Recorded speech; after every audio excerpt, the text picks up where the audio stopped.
Buenas tardes, profesor y compañeros. Nosotros somos el equipo número 12, el cual está conformado por Regueira Reyes Jorge y su servidor Dueñas Hernández Jair.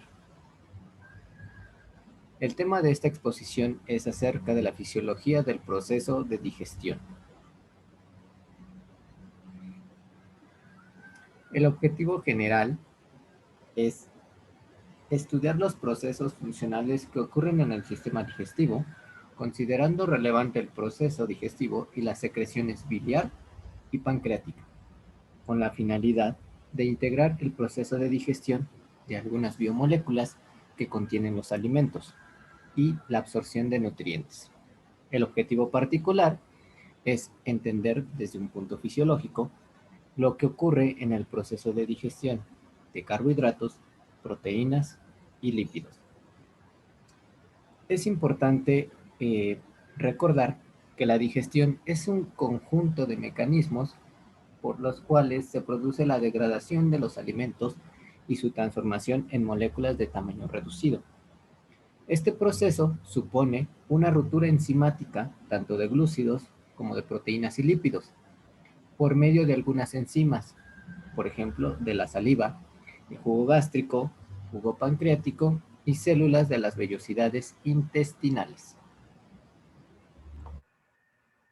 Ahora bien, ¿cuál es el concepto en sí de la digestión? Siendo más claros, la digestión es la fragmentación de sustancias orgánicas complejas en sus componentes más simples, mediante reacciones de hidrólisis que llevan a cabo enzimas digestivas del tipo de las hidrolasas.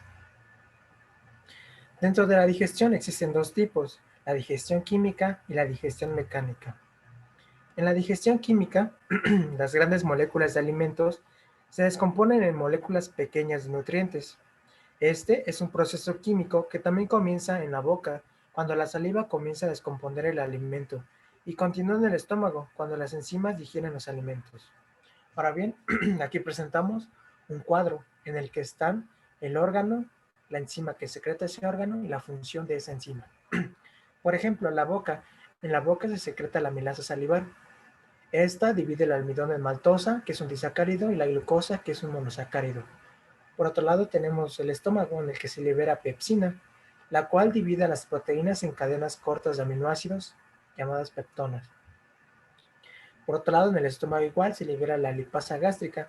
Esta rompe las grasas en ácidos grasos y glicerina. Por otro lado, en el páncreas se libera tripsina. Esta continúa con la división de las proteínas. Amilasa pancreática, que divide el almidón en maltosa y glucosa. Y por último, lipasa pancreática, que rompe las grasas en ácidos grasos y glicerina. Finalmente, en el intestino delgado se libera eripsina, la cual su función es obtener aminoácidos de las peptonas.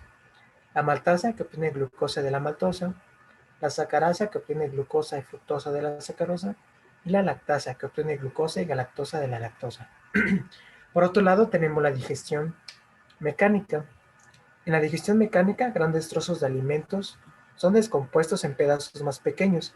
La digestión mecánica comienza en la boca e involucra procesos físicos, como la masticación. Este proceso continúa en el estómago a medida que el alimento se mezcla con los jugos digestivos.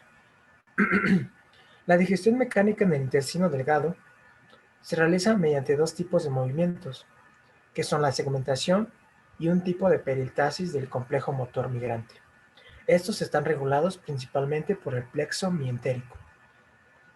Las segmentaciones consisten en contracciones localizadas de mezclas que tienen lugares en porciones del intestino, distendidas por el gran volumen del quimo. La segmentación mezcla el quimo con los jugos intestinales y pone las partículas de alimento en contacto con la mucosa para su absorción posterior.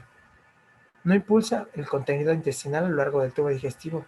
La segmentación comienza con la contracción de las fibras musculares. Se repite esta secuencia, el quimo se desplaza hacia adelante y hacia atrás. La segmentación es más rápida en el duodeno, alrededor de 12 veces por minuto, y disminuye progresivamente alrededor de 8 veces por minuto en el hígado. Este movimiento es similar a la comprensión alternativa de la parte media y los extremos del tubo de la pasta dental tapada. Después de la absorción de la mayor parte de los alimentos, lo reducen con la distensión de la pared del intestino delgado. La segmentación cesa y comienza la peristalsis, que ocurre en el intestino delgado denominado complejo motor migrante o CMM.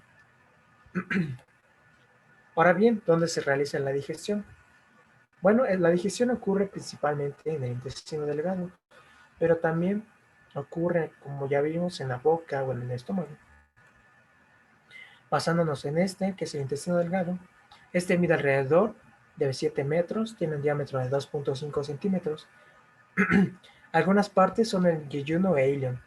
En el duodeno, una característica es que el conducto coledoco y el conducto Wismer se abren en el duodeno, en una pequeña elevación llamada la ampolla de Vater. Otra parte importante es el yeyuno y el ilion. Ambas partes están suspendidas en la pared abdominal posterior por medio del mesenterio. El yeyuno tiene un diámetro ligeramente mayor, paredes más gruesas y con un color más oscuro que el ilion. Aquí se muestra un esquema en donde mostramos el estómago, como después del estómago viene el duodeno, una parte importante que es el colon transverso, el colon ascendente, el apéndice, el ano, el recto, el colon sigmoide, el colon descendente, el yeyuno y el ilion, y ya.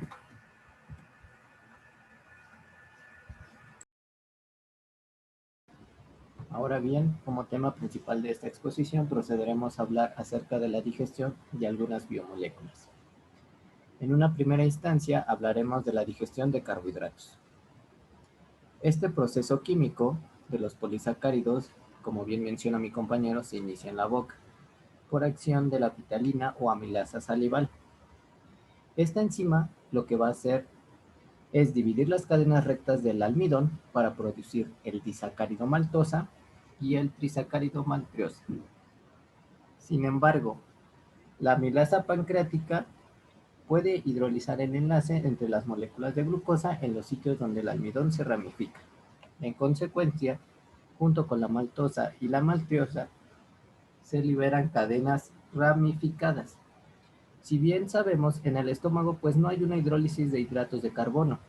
Entonces, los polisacáridos que no pudieron hidrolizarse en la boca van a ser atacados en el duodeno por la amilasa pancreática. Va a hidrolizar la maltosa, maltriosa y los oligosacáridos en sacarosa y lactosa, en sus monosacáridos constitutivos. Estos monosacáridos son movidos a través de la membrana del borde en cepillo mediante transporte activo secundario. Una molécula de glucosa es cotransportada con 2Na+. Aquí, como podemos observar en la imagen, la digestión en la boca es aparentemente de un 5% a través de la amilasa salival. Posteriormente, en el estómago, abarca el 40% a través de la amilasa del páncreas y se obtienen maltosa, maltotriosa y alfa-dextrina. Y finalmente en el intestino ya abarca un 55% más, en donde la maltasa va a ser degradada en monosacáridos, como por ejemplo la glucosa.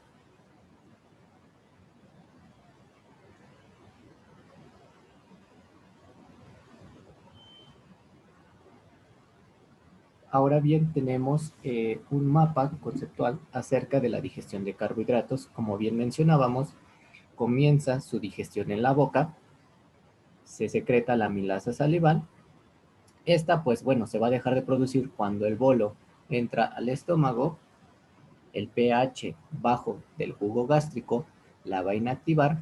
De esta manera, el duodeno continúa pues su digestión gracias a la amilasa pancreática, lo que va a dividir las cadenas. Maltriosa, un trisacárido, oligosacáridos y la maltosa, un disacárido. Por otro lado, tenemos que estos carbohidratos pues ingieren como almidón, los cuales los azúcares de ingesta más común son sacarosa, que sabemos que es glucosa más fructosa, y la lactosa, la glucosa más galactosa. Si bien la lactosa es un monosacárido, ocupa de un transporte secundario activo. La glucosa pues le va a compartir una carga con el Na. También pues esto puede moverse por difusión facilitada a través de la membrana plasmática apical del epitelio intestinal. Esto pues va a ingresar al líquido intersticial y bueno, pues llegará a los capilares sanguíneos.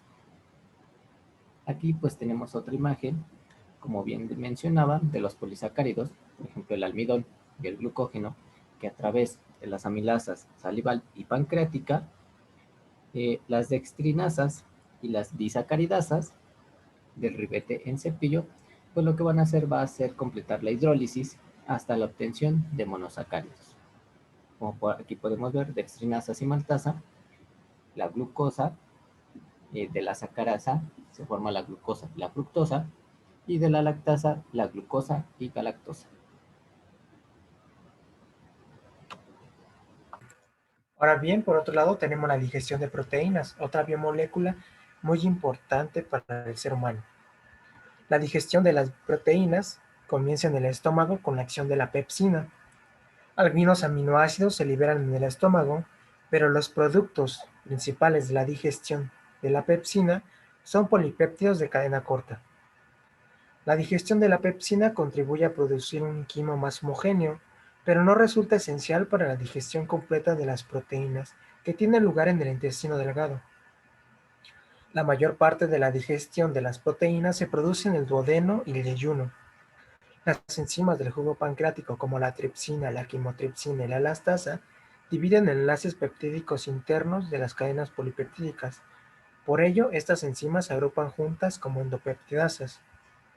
En contraste, las enzimas que separan aminoácidos del extremo de las cadenas polipeptídicas son las exopeptidasas. Entre ellas se incluyen la enzima del jugo pancreático, carboxipeptidasa, la cual separa aminoácidos del extremo carboxiterminal de las cadenas polipeptídicas, y la enzima del borde en cepillo, que es la aminopeptidasa. Esta última separa aminoácidos del extremo aminoterminal de las cadenas polipeptídicas. Como resultado de la acción de estas enzimas, las cadenas polipeptídicas son digeridas en aminoácidos libres, dipéptidos y tripéptidos. Los aminoácidos libres son absorbidos a través de la membrana del borde del cepillo mediante diferentes transportadores de transporte activo secundario, la mayor parte de los cuales cotransporta los aminoácidos con Na+. Ahora bien, aquí presentamos un esquema en el que ejemplificamos mejor lo que acabo de mencionar. La digestión de proteínas comienza en el estómago con la pepsina. De ahí se produce un quimo más homogéneo. La mayor parte de la digestión tiene lugar en el duodeno y el yeyuno, por la acción de enzimas del jugo pancreático como son las endopeptidasas y las exopeptidasas. Por su parte, las endopeptidasas como la tripsina, quimotripsina y elastasa, las cuales dividen enlaces peptídicos internos de cadenas polipeptídicas. Por otro lado, las exopeptidasas, por ejemplo, la carboxipeptidasa y la aminopeptidasa. La función de estas es separar aminoácidos del extremo de las cadenas polipeptídicas. Las dos, trabajando en conjunto, dan como resultado las cadenas polipeptídicas sean digeridas en aminoácidos libres, dipéptidos y tripéptidos. Bueno, aquí está el capilar sanguíneo, la célula epitelial. Aquí están presentes las cadenas polipeptídicas, la endopeptidasa, las enzimas del borde del cepillo. Aquí están los cepillos, estas como montañitas. Y cómo van pasando, como de una cadena larga, van cruzando las dipeptidasas, las tripepsidasas a la célula epitelial. Ahora bien, tenemos la digestión química de las proteínas. La hidrólisis de las proteínas comienza en el estómago, como ya habíamos mencionado, por la acción de la pepsina. Esta escinde en las cadenas polipeptídicas, hidrolizando enlaces del interior de la cadena, que sería correspondiente a la acción de la endopeptidasa. Esto genera polipéptidos de menor longitud u oligopéptidos. En duodeno continúa la digestión por acción de las endopeptidasas y carboxipeptidasas pancreáticas, las que liberan oligopéptidos y aminoácidos libres. Los oligopéptidos son atacados finalmente en la superficie del ribete en cepillo por las aminopeptidasas, que liberan aminoácidos del extremo aminoterminal, y por las dipeptidasas. Los productos finales de la hidrólisis son tripéptidos, dipéptidos y aminoácidos libres.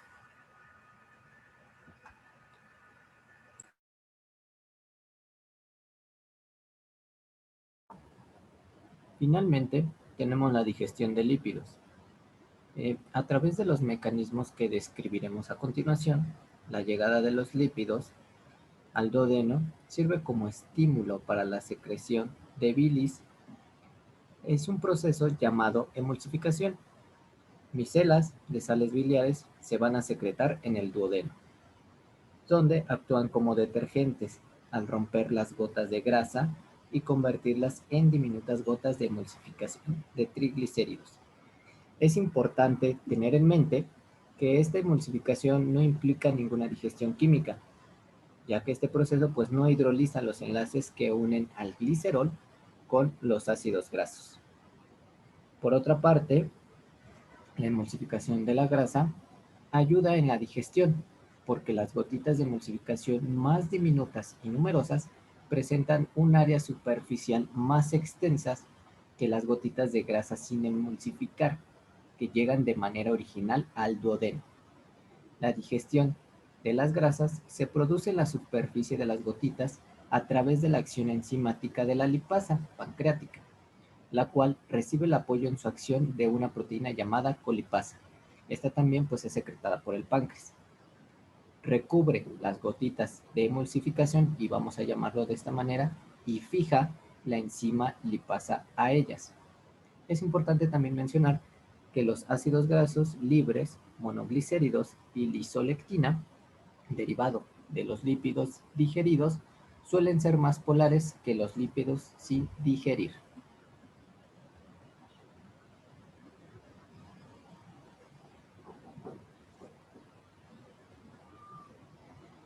Y bueno, aquí elaboramos un mapa conceptual donde podemos decir que la digestión de los lípidos se inicia, como bien mencionamos, en el estómago. Esta pues va a presentar lipasas estables a ácidos. Por otra parte, tenemos que en el hígado produce bilis. Esta pues se va a almacenar en la vesícula biliar. La regulación hormonal va a producir colecistocinina, el cual va a estimular las sales biliares. En conjunto, se va a liberar la bilis, y de esta manera también el páncreas pues va a secretar la lipasa pancreática hacia el intestino delgado, con la ayuda pues de las enzimas y sales biliares. De esta manera pues se produce la motilidad gástrica, a lo que se refiere a la emulsificación de los lípidos, el cual pues se producen los productos de digestión, ácidos grasos libres de cadena corta e intermedia.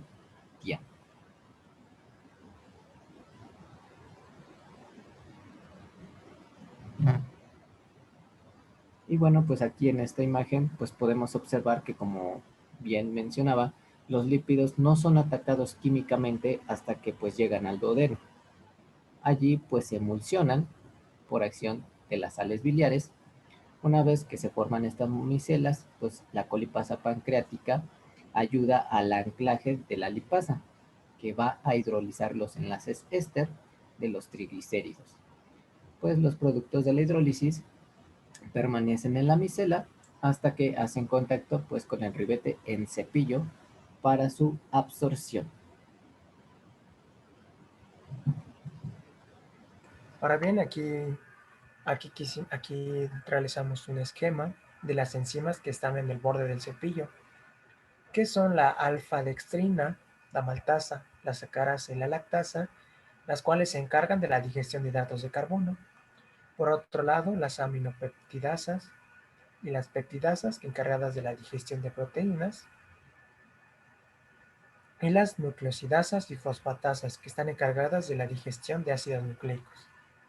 Ahora bien, vamos a presentarles un video en el cual se ejemplifica de una manera más visual lo que les acabamos de mencionar sobre la digestión de carbohidratos, proteínas y lípidos.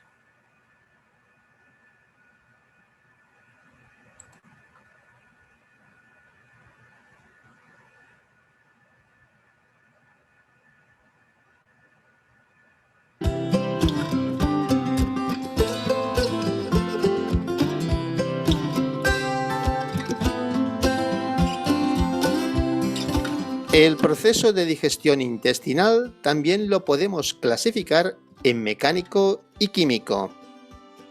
El mecánico es debido a los dos tipos de movimiento del intestino delgado: el movimiento de segmentación y el movimiento peristáltico denominado complejo motor migrante. El movimiento de segmentación consiste en contracciones localizadas de mezcla que tienen lugar en las porciones del intestino distendidas por el gran volumen del quimo. Este movimiento permite poner el quimo en contacto con la mucosa para su absorción posterior sin impulsarlo a lo largo del tubo digestivo, pues este movimiento ya es llevado a cabo por el movimiento de complejo motor migrante.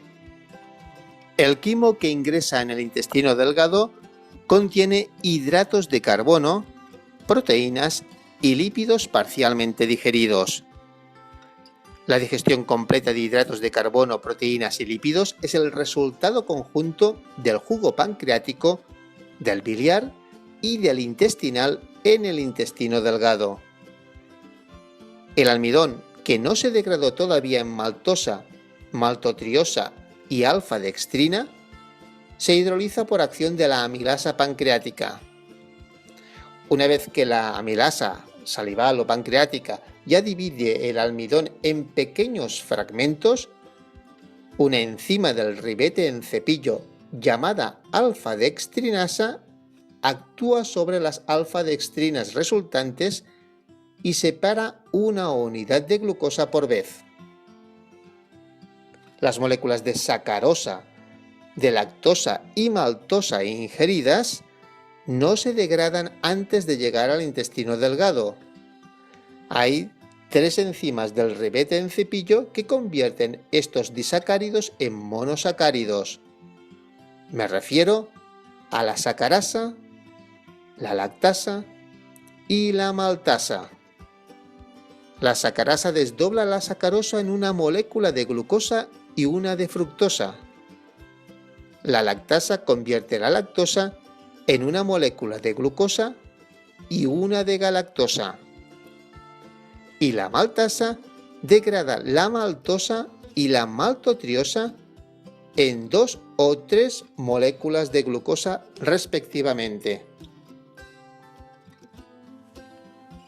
Por lo que respecta a las proteínas, las enzimas del jugo pancreático continúan la degradación de estas empezada en el estómago. A pesar de que todas esas enzimas convierten la mayoría de las proteínas en péptidos, sus acciones difieren ligeramente en cuanto a la rotura de las uniones peptídicas entre los distintos aminoácidos. La tripsina, la quimiotripsina y la elastasa rompen la cadena peptídica entre un aminoácido y el siguiente. La carboxipeptidasa separa el aminoácido en el extremo carboxilo del péptido. La digestión proteica se completa por la acción de 2 peptidasas del ribete en cepillo, la aminopeptidasa y la dipeptidasa. La aminopeptidasa actúa sobre el aminoácido en el extremo amino del péptido.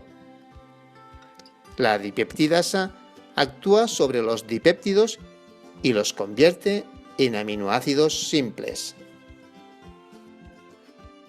Por lo que respecta a los lípidos, estos se degradan por la acción de las lipasas. Hay 3 tipos de lipasas: la lipasa lingual, la lipasa gástrica y la lipasa pancreática. Aunque una parte de la digestión lipídica tiene lugar en el estómago por la acción de las lipasas lingual y gástrica, se produce especialmente en el intestino delgado por la acción de la lipasa pancreática, que degrada los triglicéridos en ácidos grasos y monoglicéridos.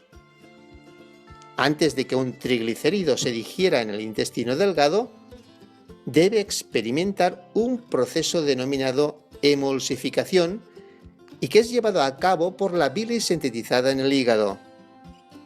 Este proceso consiste en el fraccionamiento por la bilis de un glóbulo lipídico grande en muchos glóbulos lipídicos pequeños, con lo cual se facilita la acción de la lipasa pancreática. La absorción de monosacáridos y aminoácidos se realiza a través de los capilares sanguíneos de las vellosidades intestinales.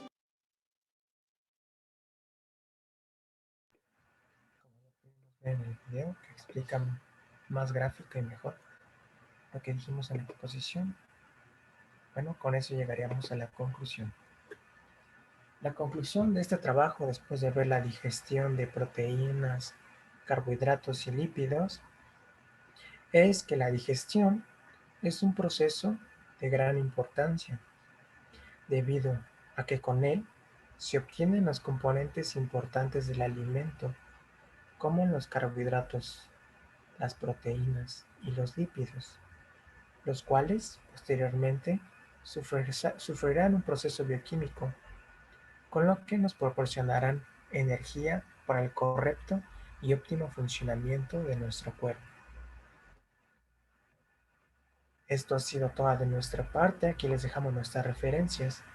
En la descripción del video en YouTube tendrán el acceso al link donde podrán consultar esta presentación, así como el video que vimos y algunos otros archivos de importancia sobre este tema. Gracias por su atención. Adiós.